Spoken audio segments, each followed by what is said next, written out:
Hi everyone, I have spoken on the microphone before. I'm actually, if it's okay with you, if it's okay with everyone, I'm not going to talk too much about healthy eating because while I've been sitting in the audience, I've realised something that is possibly missing from today for the newbies, and my heart goes out to the newbies who are here and probably sitting here thinking, oh my goodness. And I think there's a few things, we can have a very quick chat about healthy eating, but I actually think there's a few things that I could maybe say that will help the newbies. Because I've sat in your shoes. 11 and a half years ago, I suffered 3 heart attacks in a week due to SCAD. We say 3 because it obviously happened, dissected a bit, or was squashed a bit, and then went away, and then came back and went away, and came back and went away. The first one was diagnosed as indigestion. You often know that story. The second one, the cardiologist in A&E told me that even though my ECG was telling him I had a heart attack, he didn't believe it, and he bet me £1 million. So I am going to track him down, and I am going to find that £1 million back, and I'll give it, of course, to beat SCAD UK. Well, I might just keep a little bit for shopping. And but it's been a big journey, it's been a long journey, and what Dave and Abby and the team are doing is absolutely fantastic, and I've been really pleased today, and I have to say thank you for the way you've approached it, which is a very human way and a very caring way, and understanding that actually we don't, as patients, we don't just want to be part of a study, we're living with this every day, and I absolutely believe that you understand that and appreciate that and take care of that as the process goes through, so thank you for that. Now, as a patient, there's lots of things you have to overcome, all the physical stuff, obviously, but what I would say to the newbies is, because it's your heart, it plays with your head. Who would agree with that? Yes. Yeah. And that's something that the medics and clinicians sometimes don't appreciate how difficult that is. If it was your thigh muscle that had been starved of blood and oxygen, that had had stents put in it, had this awful thing happen, it wouldn't play with your head in the slightest. And probably even 11 years down the line, I would sit at home and milk it for all it was worth. If I felt a bit tired and my leg was aching a bit, I'd be going, oh, Mr. B, can it make me a cup of tea? My leg's aching a bit. But actually you can't do that with your heart, can you? Because if you feel anything in this area, straight away it's playing with your head, and you're back to that place again, and you're scared again. So the thing that I would like to say to the people that it's happened to recently is that it does get better. It gets so much better, but what happens is you go through a process of building up your confidence. I also have to say, and I don't want to upset anybody, but I do believe that after my heart attacks, I went through a process which was a grieving process, but I didn't appreciate it at the time. I can see some nods in the audience. Very sadly, I lost my mum a few years ago and to cancer, and I grieved, and I wallowed in that grief. I made no apologies. If I was having a bad day, I'd cry my eyes out and the whole world could go and stick it, because I didn't care. I was missing my mum, and that's what I was going through. But actually looking back, I went through the same process after my heart attacks, but what I was busy doing was surviving and telling everyone, no, I'm fine, I'm still here, I'm fine. I had 3 children under 5 at the time of mine, so I had to be mummy, I had to be full on, I had to be busy, I had to survive. But looking back, it was a process that I had to go through that had a beginning, a middle, and an end. And what I was grieving was the loss of my health. The good news is you do come out the other side, and those who are longer survivors, Catherine and Linda and lots of people we've been in touch with for many years, will agree with what I'm saying, that you come out the other side. Of course, I don't wish my heart attacks had happened to me, because I wish I didn't have the health issues that I have now. But I cannot say life is worse because it happened. I would have to say life is better because it happened. With everything that life throws at you, you've got 2 ways you can approach it, deal with it.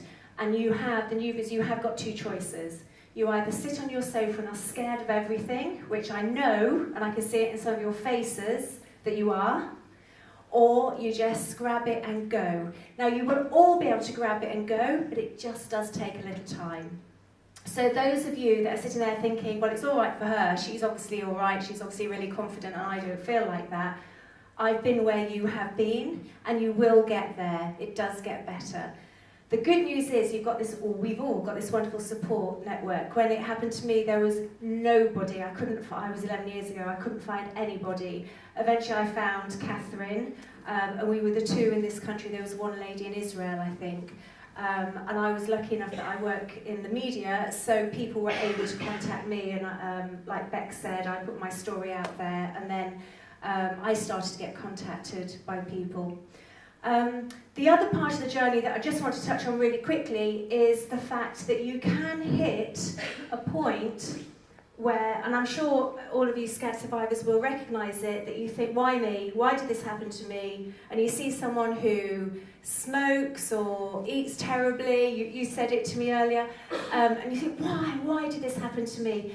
Just flip that on its head, because thinking that way is just not helpful. Why did you survive? You'd clearly done something right before. And as Dave said, probably many people have this condition that didn't know, and their event happened and they didn't survive. Well, you all did, and you're all here, and you're getting now the best help, and we all survive forever now. We've got angel wings. I'm magical, and that's that.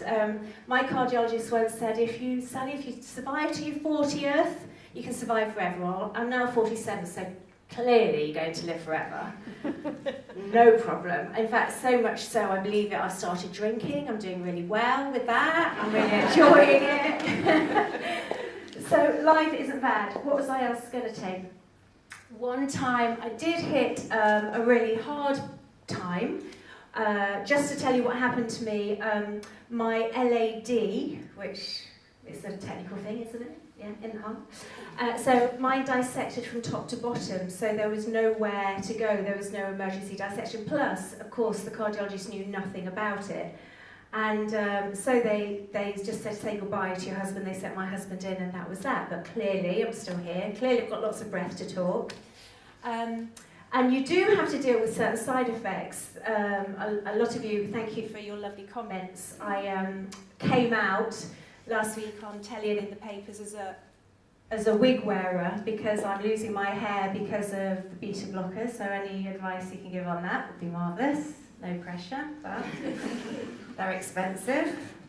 So you meet lots of things along the way that come to sort of hit you and try you.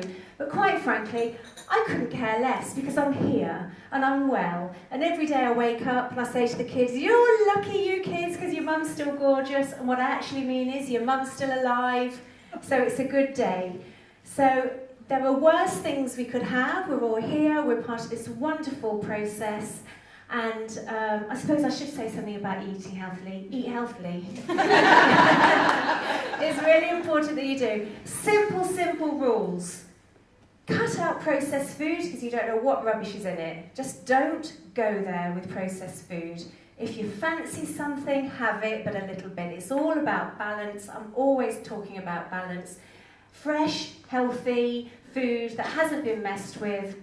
More chicken and fish and vegetables than anything else. Have butter rather than margarine, because margarine is full of chemicals. Butter, just have a little bit. If you've had a birthday meal and a treat, go out for a longer walk the next day. And listen to your heart. If it's telling you you're tired, you're tired. One final thing for the newbies. Tiredness is something that is a side effect, I would guess you'd agree, of the beta blockers and etc. And you do suffer tiredness and fatigue.